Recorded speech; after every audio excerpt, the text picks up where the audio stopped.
در این ویدیو به حقایق عجیب و باور نکردنی زندگی بهناز جعفری، بازیگر سریال نیسان آبی، از بیماری سرطان و MS تا طلبگی و تحصیل در حوزه علمیه قم میپردازیم. با ما تا انتهای این ویدیو همراه باشید که قرار حسابی شوکه بشید. بهناز جعفری 25 مرداد سال 53 در خانواده هنردوست در تهران متولد شد. پدر ایشون حسابدار بازار و فردی بسیار منعطف و مادرش پرستار بیمارستان بود که زندگی اونها دوام چندانی نداشت و به طلاق ختم شد. بهناز جعفری زمانی که مشغول بازی در تئاتر مردی برای تمام فصول به کارگردانی بهمن فرمانآرا بود، احساس کرد که مثل قبل نیست. اوایل فکر میکرد که بالا رفتن از پله‌های زیاد زمان تمرین باعث درد توی پاهاش شده. جلسات فیزیوتراپی هم نتونست که تغییری توی وضعیتش به وجود بیاره و نهایتاً مجبور شد که MRI انجام بده. طرفدارانش با خبر شدن که وضعیت سلامتی ایشون به خطر افتاده و پیگیر وضعیت جسمانی بهناز جعفری بودن. صحبت‌ها و شایعات نگران کننده‌ای به گوش می‌رسید که بهناز جعفری دچار بیماری سرطان شده. اما قبل از اینکه ادامه بدیم، لطفاً برای حمایت از ما ویدیو رو لایک و کانال رو سابسکرایب کنید. زنگوله کنارش رو روشن کنید تا از ویدیوهای بعدی ما زودتر با خبر بشید. بهناز جعفری تصمیم گرفته بود که به حرف و حدیث ها پایان بده و در یک مصاحبه گفت: یه مدت شایعه شده بود که من سرطان دارم، ولی واقعیت بیماری من چیز دیگه ای بود. اسفند سال 93 بود که متوجه علائم بیماری در سیستم عصبی و گردنم شدم و تحت نظر دکتر مغز و اعصاب متوجه شدم که درگیر بیماری MS هستم. دکترم توی من میدید که من میتونم با این واقعیت هر جوری که هست کنار بیام و خیلی راحت و مستقیم به خودم همه چیزو گفت. حتی لحظه‌ای تردید نکرد که این واقعیت رو به من بگه یا به دوستان و همراهانم. پذیرش این من جدید سخت بود. واقعیتش من سعی نکردم که روی مسئله بیماریم بایستم و خودم و زندگیمو متوقف کنم. خیلی شبا توی خلوت خودم حق کردم و وقتایی که میخواستم برم سر کوچه پاهامو روی زمین میکشیدم. انگار پای من گیر کرده بود توی قیر. نمیتونستم که تکونش بدم. حق میکردم و میرفتم و برمیگشتم. توی همین چند سال این تجربه رو داشتم که نگم به خاطر این پا کاری رو نمیتونم انجام بدم. گاردی در برابر MS نگرفتم. واکنش عجیبی هم نداشتم. داد و هوار نکردم. سعی کردم واقعیت ها رو بپذیرم و برای درمان اقدام کنم. در واقع من گوشه ای از وجودم 2 تا سیم لخت دارم که بعضی مواقع روی هم میفته و اتصالی میکنه. من افسار این بیماری رو دستم گرفتم تا حمله نکنه. شاید یه وقتا با حمله هم روبرو بشم، اما کنترلش میکنم. تصمیم به مبارزه باهاش نگرفتم. من با MS دوست شدم و پذیرفتم که اون کنار منه. بهش گفتم تو با من هستی، من میفهممت، اما الان وقت مانور دادن نیست، چون من میخوام که الان تئاتر کار کنم. با من نجنگ و دوست من باش. باید باور میکردم که زندگی در جریانه. به خودم اومدم و شروع کردم هر کاری که با اون سمت بدنم میتونستم انجام بدم، با این سمتی هم که مشکل براش به وجود اومده بود هم انجام بدم.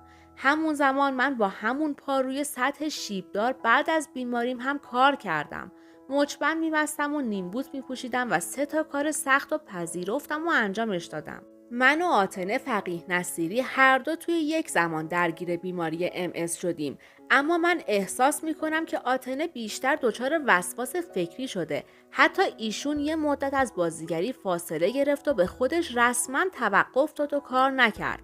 بعدها هم برای انتخاب نقشهاش خیلی به سختی و به ندرت میتونست که نقشی رو قبول کنه تا بیشتر بتونه مراقب خودش باشه. اگه بخوام از خودم بیشتر بگم، جالبه که بدونید من 2 سال در حوزه علمیه قم تحصیل کردم و با خانم‌های اطرافم که چادری نبودن ارتباطی نمی گرفتم. اون زمان از جامعه الزهرا برای من نوارهایی می اومد با موضوعات تفسیر و نهج البلاغه و تربیت اسلامی و اخلاق اسلامی. برای من این نوارها خیلی جالب بودن و همه اونها رو گوش می کردم. هر 6 ماه یک بار برای امتحان حضوری به بلوار سجاد قم میرفتم. 2 سال برای خودم توی حوزه علمیه درس خوندم و کسی هم به من نگفته بود که باید مؤمن باشی. این تصمیم خودم بود و برام بسیار لذت بخش بود و به هم آرامش میداد. اصلاً به چیز دیگه‌ای فکر نمی‌کردم و فقط از این که میتونستم جلوی دیگران درست رفتار کنم خوشحال بودم. مقنعه چونه‌دار می‌پوشیدم و با مادرم که مانتویی بود راه نمی‌رفتم. بهش میگفتم که تو باید چادر سر کنی تا من کنارت راه بیام. آدمی بودم که ساعت 4 صبح از خواب بیدار میشدم و وضو میگرفتم و یک جزء قرآن میخوندم، بعد به مدرسه میرفتم. مدیر مدرسه‌مون خانم کریمی خیلی منو تشویق میکرد و همین باعث میشد که من انگیزه بیشتری بگیرم. بهناز جعفری درباره خودش گفته که من کلاً یه شخصیت سرتق دارم. شاید به خاطر همینه که بیشتر از بازی در نقش‌های منفی لذت میبرم، چون نقش منفی جای کار بیشتری داره و راحت نمیشه که از پس اون بر اومد. با اینکه آدم عاشق پیشه‌ایم، اما تمایلی به ازدواج ندارم و کارمو به هر چیزی ترجیح میدم، چون اگه بخوام زندگی مشترکی داشته باشم باید بازیگری رو کنار بذارم. علاقم به بازیگری اونقدر زیاده که هرگز این کارو نخواهم کرد. در نتیجه هیچ وقت به ازدواج فکر نمی کنم. اگه کسی بتونه با این شرایطم کنار بیاد و کنارم بمونه، من استقبال میکنم. اما خب معمولا آدما نتونستن که با من کنار بیان. منم گردن رابطه و هر چیزی که بخواد جلوی کارمو بگیره میزنم. اگه بازیگر نمیشدم دوست داشتم که پرستاری رو به عنوان شغلم انتخاب کنم و از افراد نیازمند مراقبت کنم. من خودم و همین جوری که هستم دوست دارم. برنامه خاصی هم برای رفع چین و چروک‌های صورتم ندارم. همه سعیمو میکنم که با تراوت و جوون باشم و پوستم و دندونامو سالم نگه دارم. دلم میخواد که در آینده یه پیر بامزه و دوست داشتنی بشم. پس سمت عملهای زیبایی نمیرم. یه مدت برای اینکه بتونم یه سبک زندگی سالم داشته باشم، خام گیاهخواری رو انتخاب کرده بودم. اما متاسفانه تهیه این سبک از رژیم غذایی زمانبر بود و خیلی موفق نبودم و رهاش کردم. همیشه سعی کردم که روی پای خودم بایستم و تا جایی که یادم میاد از هیچ کدوم از اعضای خانوادم پول نگرفتم.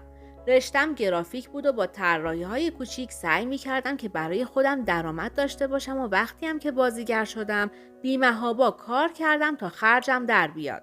بهناز جعفری کلاس‌های بازیگری رو در مدرسه هنر و ادبیات کودک و نوجوان و بعد هم در دوران دبیرستان زیر نظر رویا تیموریان، فرید سپاه منصور و گلاب آدینه گذروند. سال 72 فعالیت هنریشو از تئاتر به صورت جدی با نقش آفرینی در تئاتر سلطان مار به کارگردانی گلاب آدینه شروع کرد. اولین تجربه ایفای نقش بهناز جعفری در جلوی دوربین سینما و تلویزیون به سال 73 و بازی در فیلم روسری آبی به کارگردانی رخشان بنی اعتماد برمیگرده.